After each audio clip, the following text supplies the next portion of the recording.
Good morning, students. So in our last class we have discussed how to check the continuity of any function, right? So today we are going to discuss few more questions based on continuity of any functions. Okay. So the first one is find the values of a and b where f of x is equals to this is continuous at x equals to 3. So it's given that the function is continuous at x equals to 3. So if the function is continuous at x equals to 3, then according to the definition of continuity, left hand limit at x equals to 3, right hand limit at x equals to 3 will be equals to f of x at x equals to 3, right? So if all the values are equal, then only it will be continuous. Now in the question, since it is mentioned that it's already continuous, so with the help of left hand limit equals to right hand limit equals to f of 3, you'll find the value of a and b. Okay, so let's find it out now. So given the function is continuous at x equals to 3, therefore left hand limit will be equals to right hand limit will be equals to f of 3. So left hand limit is given by limit x tends to 3 minus f of x.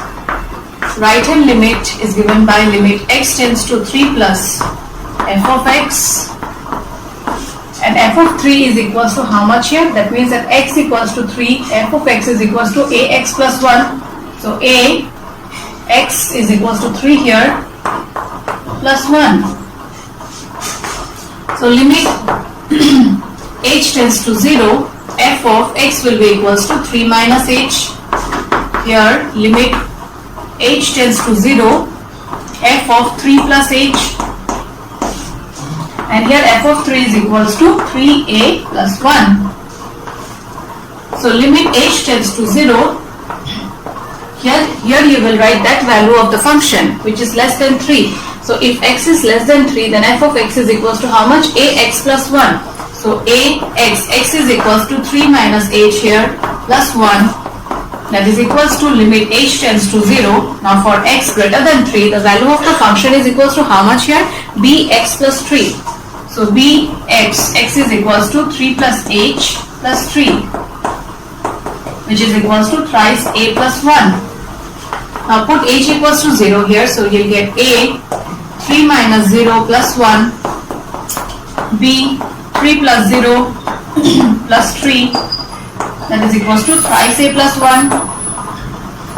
Now this part, on simplification, you'll get thrice a plus 1. Here you'll get thrice b plus 3, which is equals to thrice a plus 1. Now these two are equal, so you equate any two. So from the first two you'll get thrice a plus 1 equals to thrice b plus 3, and hence from here thrice a minus thrice b is equals to 3 minus 1, that is equals to 2. So a minus b equals to 2 by 3, and hence a is equals to how much? B plus 2 by 3. So this is the value of a and b. A is equals to how much? B plus 2 by 3. So with the help of this relation you can find the values of a and b. Okay, so here the answer for a and b will be equals to what? A equals to b plus 2 by 3. So I think so it's clear, all of you. Same type of question we did in class 11 also, where the question was mentioned as find the values of a and b where a function will be defined and it was given that limit exists. So this question is same as that itself, only difference is here it's given that the function is continuous at the point x equals to 3. So I think so you have understood how to proceed this type of questions. So many questions of this kind are there in this exercise. So we have discussed one. Okay. So the next question is, show that the function defined by g of x is equals to x minus greatest integer function of x is discontinuous at all integral points. So greatest integer function we discussed in relation and function chapter. So let's recall it once. So greatest integer function of x will be what? It will be either equals to x or less than x. Okay, it cannot exceed the value of x. So let x is equals to 2.1, then greatest integer function will be equals to what? 2. Let x is equals to 1.9, then greatest integer function will be equals to 1 itself. It will not be equals to 2. It cannot exceed the value of x. Okay, so it will be equals to 1. So this way we find greatest integer function. So you have to show that the greatest integer function is discontinuous at all integral points. Okay, that means left hand limit will not be equals to right hand limit. Okay, let's prove it now. So left hand limit will be limit x tends to, since here no particular point is mentioned, we will take any arbitrary point, let that be equals to a.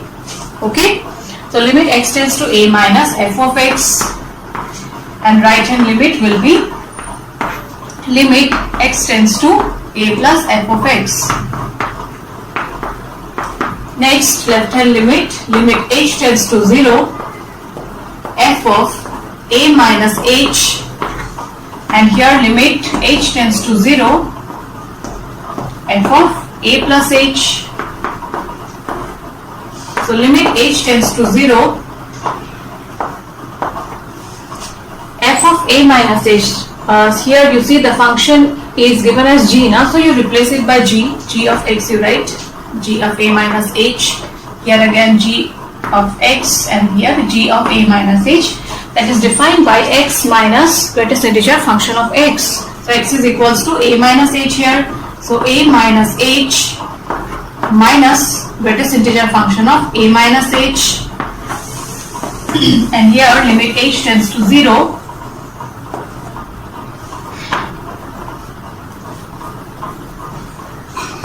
a plus h minus greatest integer function of a plus h. Okay, so limit h tends to 0, a minus h minus, what will be the greatest integer function of a minus h? See students, how will you find a minus h? Means it will be, we'll take a number less than 0. Okay, so let that be minus 1.2. So greatest integer function of minus 1.2 will be equals to how much? That will be equals to minus 2. Why minus 2? Because you cannot write the greatest integer function of this to be equals to minus 1. Why? Because minus 1 is greater than minus 1.2. Okay, 1.2 is greater than 1, and hence minus 1.2 will be less and minus 1 will be greater, right? So since minus 1 is greater than minus 1.2, and the definition of greatest integer function is it cannot exceed the value of x. Okay, hence you cannot write this greatest integer function value to be equals to minus 1. Instead, what will you write? Minus 2. And this minus 2, you can write it this way, minus 1 minus 1. How? See, minus 1.2 can be written as minus 1 minus 0.2. Okay, let minus 1 be equals to a here. Okay, so its answer, the greatest integer function of this, how much did you get? Minus 2, which can be written as minus 1 minus 1, and minus 1 is what? Minus 1 is a here. So I think so it's clear all of you. So here we have taken a minus h to be equals to minus 1.2, and minus 1.2 can be written as minus 1 minus 0.2, right? So a is equals to minus 1 here, and accordingly h is equals to 0.2. Okay, so when you have found the greatest integer function of minus 1.2, the value is equals to how much? Minus 2, which can be written as minus 1 minus 1. Now what is minus 1 here? Minus 1 is equals to a, right? So the value of greatest integer function of a minus h will be equals to how much? A minus 1. So this is equals to a minus 1 here. Now similarly, we'll find the greatest integer function of a plus h. So this time let me take any value that is greater than 0. Okay, so suppose 1.2 I am taking again.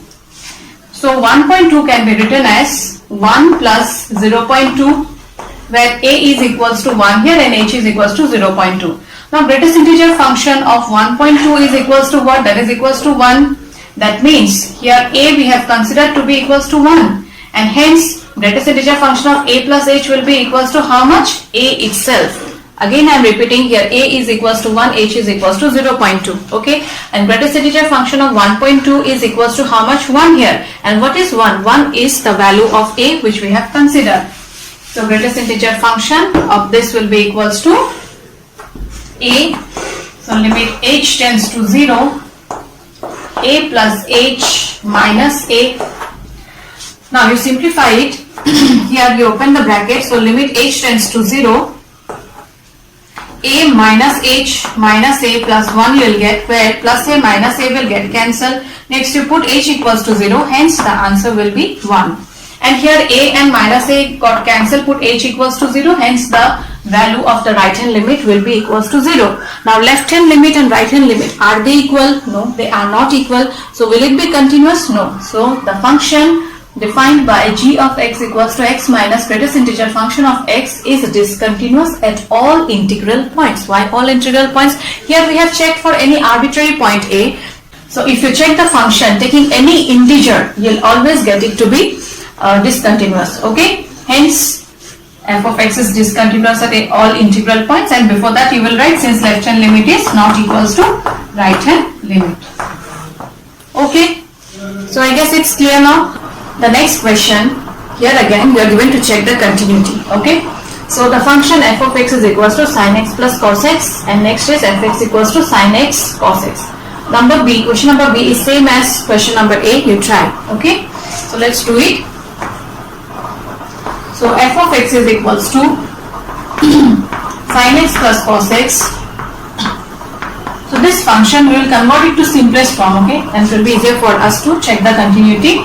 So for that we will multiply and divide it by root 2, okay. So root over 2, multiplying and dividing it to each of the terms. So if you write it this way, then you will get the previous step itself. So root over 2 sin x 1 by root 2 can be written as cos pi by 4 plus cos x 1 by root 2 is equals to sin pi by 4. So you are getting sin a cos b plus cos a sin b, and this is the formula for sin of a plus b. Sin a plus b. Okay, so we have converted the given function to its simplest form, and now we will check its continuity. So same as previous one, we will take any arbitrary point a here since no point is mentioned. So left hand limit will be equals to limit x tends to a minus f of x, and the right hand limit will be equals to limit x tends to a plus f of x, that is equals to limit h tends to 0 f of a minus h, and here limit h tends to 0 f of a plus h. So limit h tends to 0. So the function is root over 2 sin pi by 4 plus x. X will be replaced by a minus h now. So root over 2 sin pi by 4 plus a minus h, and here limit h tends to 0, the function will be root over 2 sin pi by 4 plus a plus h. Okay, next we will apply the formula for sin a plus b equals to limit h tends to 0 root over 2 sin a minus b formula you apply here. You take this as, consider this as a, angle a, okay, and h as angle b, and apply the formula for sin a minus b. So you will get sin a cos b minus cos a sin b. Next put h equals to 0. So you will get root over 2 sin pi by 4 plus a. Cos 0 is equals to 1, and from here since sin 0 is equals to 0, so this part, whole part will be equals to 0, right? Hence left hand limit is equals to this. Next we will simplify right hand limit. So right hand limit will be equals to, same way you will proceed, limit h tends to 0 root over 2 Here again pi by 4 plus a, you consider it as angle A and h as angle B. So sine A plus B is equals to sine A cos B plus cos A sine B. And here again you see, if you put h equals to 0, cos 0 will be equals to 1, and here sine 0 will be equals to 0. So this part will vanish and you will be left with only the first term. That is root over 2 sine pi by 4 plus a. Okay. Now we are getting the left hand limit and right hand limit to be equal. Okay. So finally you have to check whether f of a is also equals to this or not. So finally f of a will be equals to root over 2 sine pi by 4 plus a, because f of x was equals to how much? Root over 2 sine pi by 4 plus x. So in place of x I have written a. Okay. So at the end you will write, since left hand limit equals to right hand limit equals to f of a, therefore the function is continuous at all points. Okay. Now let's do the next one. It is also same kind. Okay. First of all, this function you will convert it to simplest form. So this function can be written as 1 by 2 into 2 sin x cos x. So I'm multiplying and dividing it by 2. Why? Because 2 sin x cos x is equals to what? Sin twice a. So half of sin twice x. This is the value of the function. Okay. So you have to check its continuity. So you will take again any arbitrary point a. So left hand limit will be equals to limit x tends to a minus f of x. Right hand limit will be equals to limit x tends to a plus f of x. So limit h tends to 0, f of a minus h. Here limit h tends to 0, f of a plus h equals to limit h tends to 0. Now f of a minus h will be equals to how much? Half sine twice x will be replaced by a minus h. Here also limit h tends to 0, the value of the function is same, so half of sine twice a plus h. Next you multiply it by 2, so you will get twice a minus twice h. I'm writing it here itself. And here again you will get twice a plus twice h. Now apply the formula of sin a minus b and sin a plus b here. So you will get limit h tends to 0, half sin a cos b minus cos a sin b. Here again you apply limit h tends to 0, half sin a plus b is equals to sin a cos b plus cos a sin b. Next you will put h equals to 0. So cos 0 is 1, and here again sin 0 will be equals to 0. So this part will no longer remain. Here also this part will no longer remain. So you are left with the first term, that is half sin twice a, and here also you will get half sine of twice a. Okay. So left hand limit and right hand limit both are equal. So at the end you will check whether f of a is also same or not. So f of a will be equals to, put x equals to a here, you will get half sine twice a. So what we are getting is left hand limit equals to right hand limit equals to f of a. Hence this function is continuous at all points. So till now many questions we have done based on continuity. That means how to check whether any function is continuous or not. So I guess no one is having any doubts regarding this part. Now the next question is check the continuity of the function cosine, cosecant, secant and cotangent. Okay, so we'll do the first one that is cosine functions. So let f of x is equals to cos x So here again we will take A to be any arbitrary point. So limit x tends to A, f of x will be equals to how much? Limit x tends to A cos x, which is equals to cos A, and also f of A will be equals to how much? Put x equals to A here, you'll get cos A itself. So since limit x tends to A, f of x is equals to f of A, therefore the function is continuous at the point x equals to A, and since we are taking A to be any arbitrary point, that means the function cos x is continuous everywhere. Okay. So next we will check the continuity of the function cosec x, sec x and cot x. So f of x is equals to cosec x. Now cosec x is equals to how much? 1 by sin x.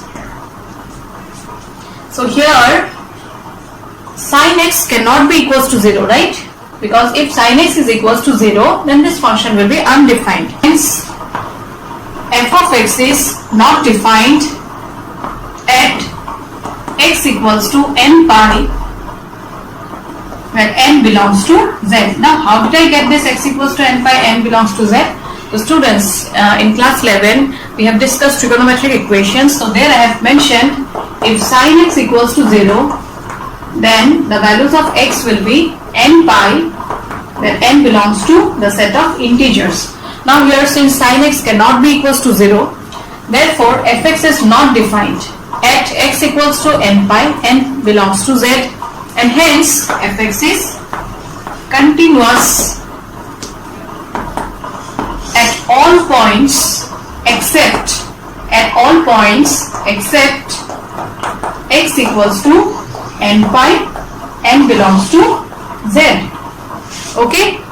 So in the same way you have to find secant and cotangent also. So f of x is equals to sec x, which is equals to 1 by cos x. Now here again cos x cannot be equals to 0, and if cos x is equals to 0, then x is equals to how much? This also we got in our previous class, 2n plus 1 pi by 2, where n belongs to z. That means the function fx is continuous at all points except x equals to twice n plus 1 pi by 2, where n belongs to z. And finally the last one is fx equals to cot x. So cot x equals to 1 by 10x. Here again 10x cannot be equals to 0, and we know if 10x is equals to 0, then value of x will be equals to how much? N pi, where n belongs to the set of integers. So here again the function f of x is continuous at all points except x equals to n pi, where n belongs to the set of integers. So I think so you have understood this part. So students, the next question which we are going to discuss, that is 26, is same as the one which we have done in the beginning of today's class, that is number 17. Okay. So here again it's given that a function is continuous at some indicated point. So you find the value of k. Okay. So here the indicated point is pi by 2. So since the function is continuous at x equals to pi by 2, therefore left hand limit will be equals to right hand limit will be equals to f of pi by 2, and hence you can find the value of k from there itself. Okay, let's do that. So left hand limit will be equals to limit x tends to pi by 2 minus f of x. Right hand limit will be equals to limit x tends to pi by 2 plus f of x, and f of pi by 2 will be equals to f of pi by 2 is equals to how much? 3. So limit h tends to 0, f of pi by 2 minus h, here it will be limit h tends to 0, f of pi by 2 plus h. So limit h tends to 0. Now you see, for x not equals to pi by 2, the value of the function is k cos x by pi minus twice x. That means for x less than pi by 2 and for x greater than pi by 2, f of x will be equals to how much? K cos x by pi minus twice x. So for x less than pi by 2, you will take the value of the function to be equals to this.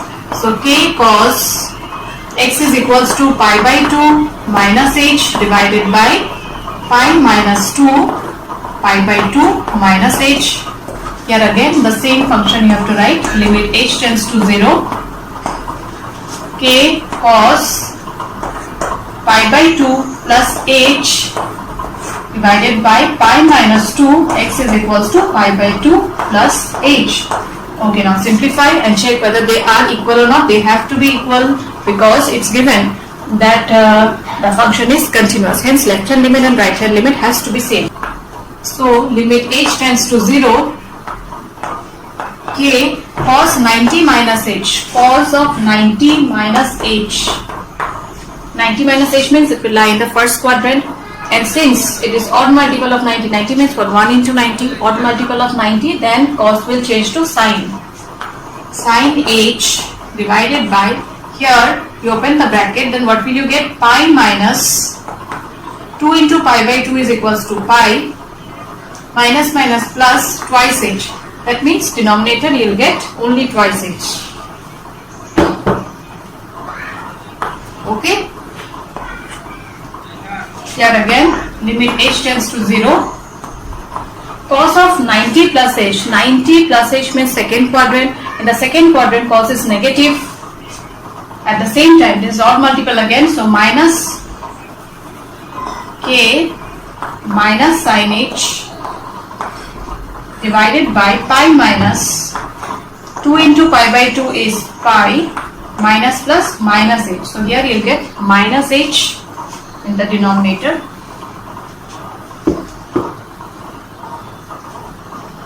Okay, minus twice h. Now here again what will I do is this 2 I will write here and minus sin h by minus h I will write together. Minus minus will get cancelled. And now students, you might have noticed that sin h by h I am writing within one bracket. Why? Because in our previous class, that is in class 11, while doing limits, I have given that limit x tends to 0, sin x by x is equals to how much? 1. So we will apply that rule here. So this part, that is limit h tends to 0, sin h by h will be equals to how much? 1. So k by 2 into 1 will be equals to how much? K by 2 here. Okay. Here again sin h by h, that is limit h tends to 0, sin h by h will be equals to 1. So k by 2 into 1 will be equals to k by 2. So left hand limit and right hand limit both are equal, and since they are continuous, so left hand limit will be equals to right hand limit will be equals to f of pi by 2. So left hand limit, right hand limit both are equals to k by 2 itself, and f of pi by 2 you are getting it to be equals to 3. So you equate any 2, so you will get the value of k to be equals to how much? 2 into 3, that is equals to 6. So this is the value of k for the given function. And the last set of questions, that is 31, 32, 33 and 34 are based on theorem 2, which we have discussed in the last video. So what was that? Let's recall it once.